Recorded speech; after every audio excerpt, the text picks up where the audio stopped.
সাবেক রেলমন্ত্রী মুজিবুলের বিছানা জুড়ে টাকা আর টাকা। কুমিল্লার ১৪গ্রাম আসনের সাবেক সংসদ সদস্য, সাবেক রেলপথ মন্ত্রী মুজিবুল হকের বিছানায় ছড়িয়ে থাকা টাকার বান্ডিলের একটি ছবি ভাইরাল হয়েছে সামাজিক যোগাযোগ মাধ্যমে।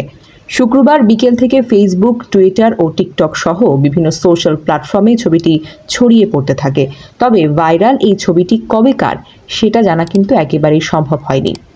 ছবিতে দেখা যায় বিছানায় বসে আছে মুজিবুল হকের ৩ শিশু সন্তান। সন্তানদের সামনে ৫০০, ১,০০০ টাকা নোটের কয়েকটি বান্ডিল পড়ে আছে। মুজিবুল হক তার এক সন্তানকে কোলে নিচ্ছিলেন। এক শিশু একটি শপিং ব্যাগে থাকা টাকার বান্ডিল নিয়ে খেলা করছে। মুজিবুল হকের স্ত্রী হনুফা আক্তার দাঁড়িয়ে সে দৃশ্য দেখছেন।